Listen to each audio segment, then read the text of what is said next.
Despite possessing perhaps the most powerful military armament in the world, the United States military has pursued and allegedly continues to pursue diverse warfare options from beyond the physical realm.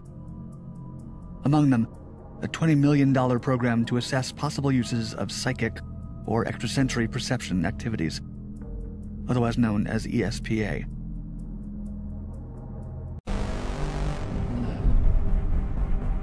Repeat the words.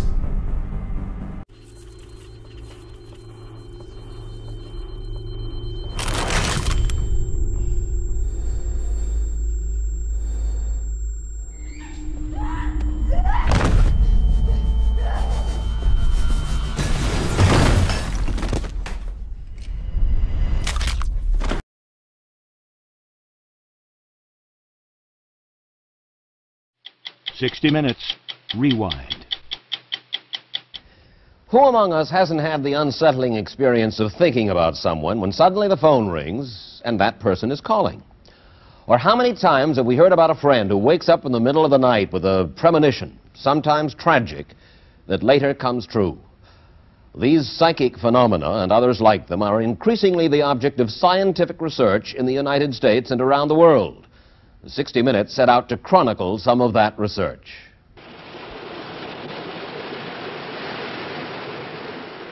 In a research laboratory in Brooklyn, sliced ping pong balls over a woman's eyes fill her vision with opaque light. All she can hear is the sound of waves crashing against a shore. In a room next door, a man is suspended in a contraption called the witch's cradle, his eyes covered, his earphones playing constant static. These two are clearing their minds. They are going through something called sensory deprivation, preparing them for an ESP experience.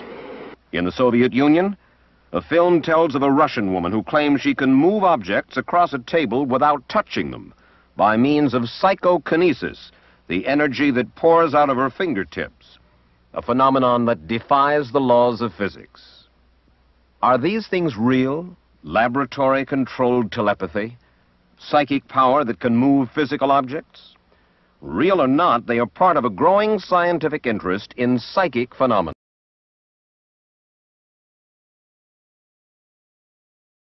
From UFOs to ghost and psychic powers, history is riddled with unexplained events. You can turn back now and learn the stuff they don't want you to know.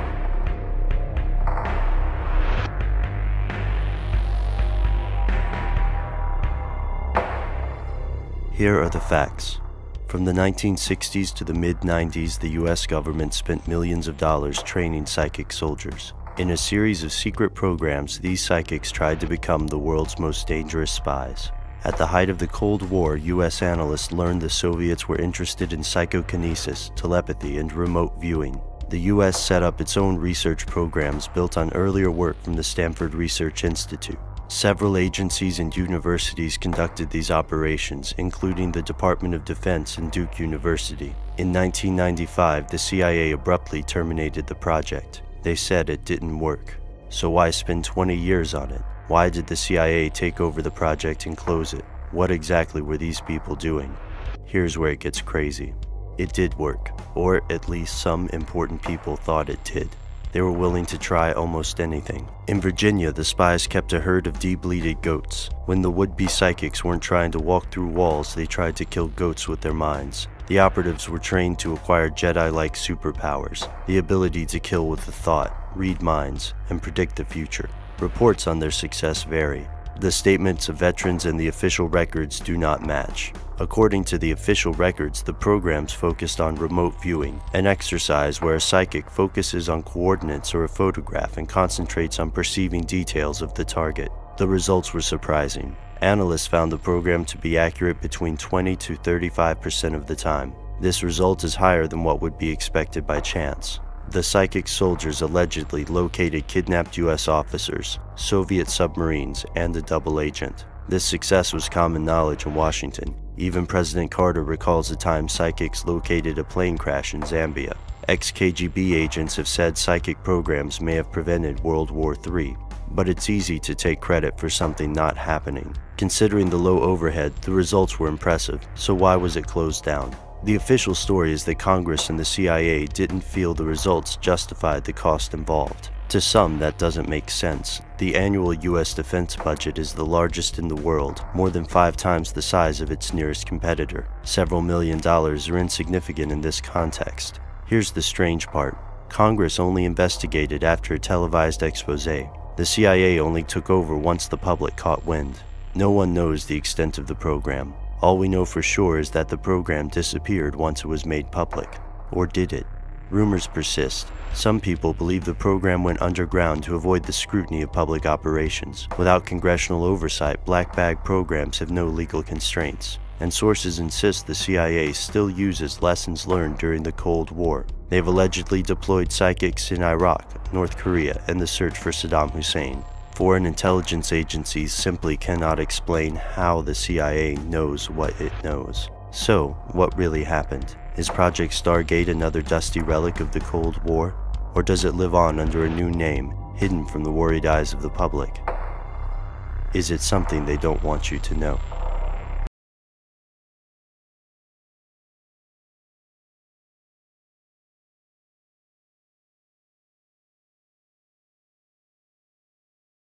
In Pentecost and the power of God, you believe in all that.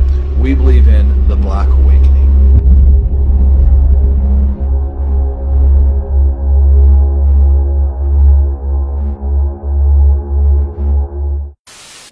So I look at you or I look here? It's up to you. Okay. So, all right.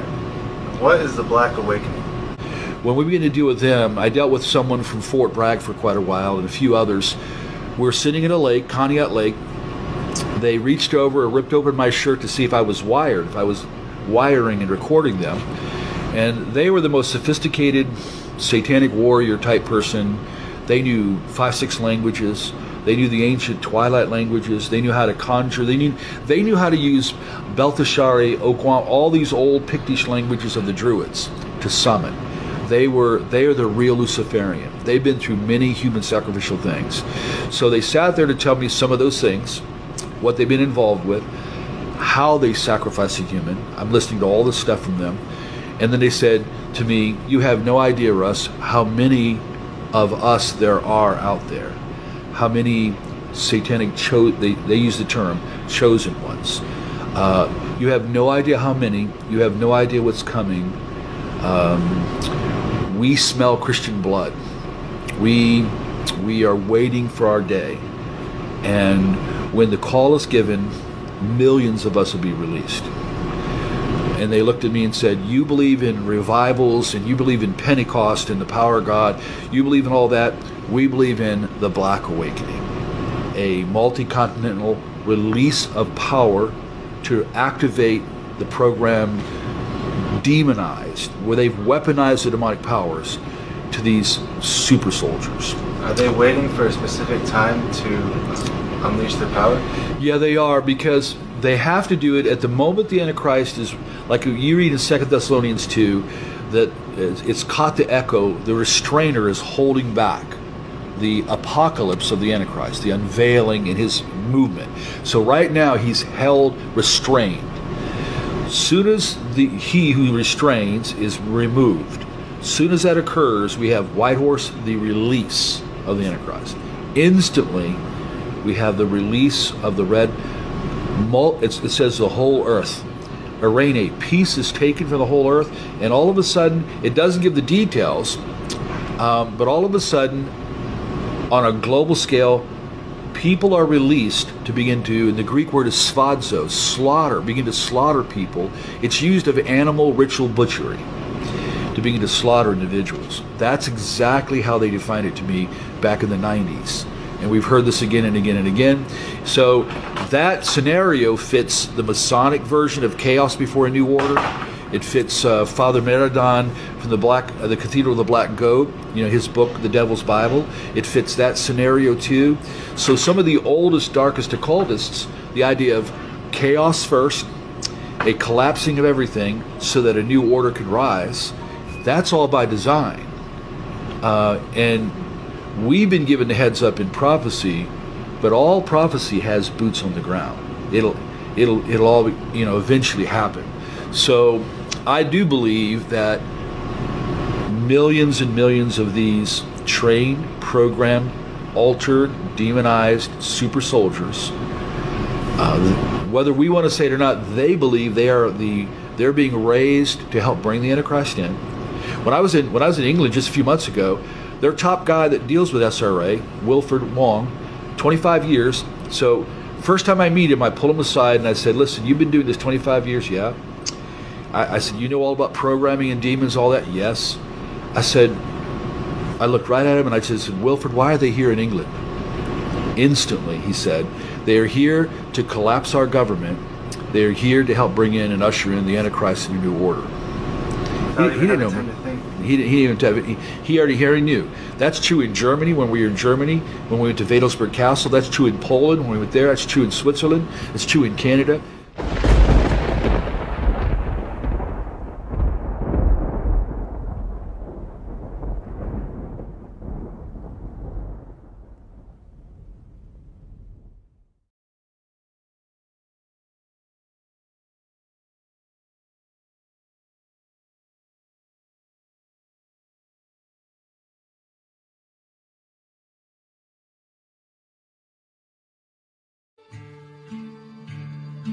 From our point of view, it really makes no difference whether you pray to a father god or to a mother goddess or to an entire gaggle of gods and goddesses.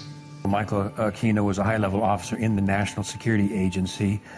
He was and is, you'll see him today, a practicing Satanist. He created the Satanic Temple of Set, which he still runs. He was a high-level NSA officer. He's a member of the association I used to be in, the Association of Former Intelligence Officers, AFIO. He's a member of that. He's plugged in big time to the intelligence community, and he wrote a paper called Mind War. And Mind War was about psychological operations against populations, including the domestic population, using Satanist techniques and tools. Aquino was first involved in MK Ultra operations during the Vietnam War as part of the Phoenix program. Well, first, I've been involved in intelligence and psychological operations for about 40 years in all levels of it and across the intelligence community. You are a lieutenant colonel in the United States Army. Correct. Now, and how does the Army feel about you being head of the Temple of Set? The Army has known about my religion for the entire span of my Army career, which began in 1968. The Army has paid very little attention to it, the same as it would to anybody who is, say, a follower of Hinduism or of Buddhism or any other slightly unusual religion today. He was occupied a position at the Presidio, which was a training facility for the U.S. government. He's a practicing Satanist. Just watch any one of his interviews. On this altar is one of a number of daggers, which we may use in our rituals. This one happened to belong to the commanding general of the most elite unit of Germany's infamous SS, which was concerned with black magic and occultism research in general. Anything that it could find that had to do with the origins of the human race, destiny of humanity. The perverted view of the occult held by Heinrich Himmler was of an evil magic that could help create a new master race. Wewelsburg Castle is where he performed his ceremonies.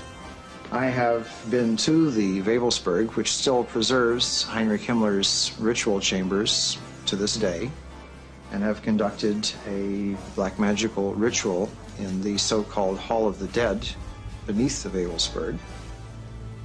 This particular dagger is inscribed to our comrade in the Leibstandarte Theodor Wisch, Brigadeführer, a major general in the Waffen-SS. And on its blade, it bears the inscription, Mein Ehre heißt Treu, or my honor shall be known by my faithfulness. Aquino's thesis stated that enemy populations could be subdued by inflicting a state of psychological terror and feelings of imminent destruction. He discusses the use of psychotronic weapons and electromagnetic weapons that influence the mind. By extremely low-frequency signals, piggybacked on broadcasts of radio, TV, or microwave communications in order to influence and manipulate the thoughts and feelings of the target population.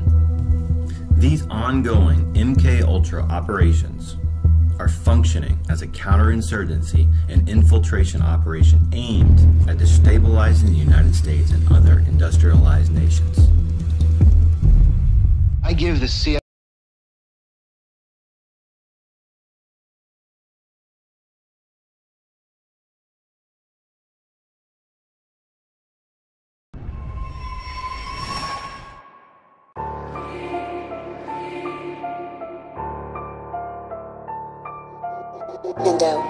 Window.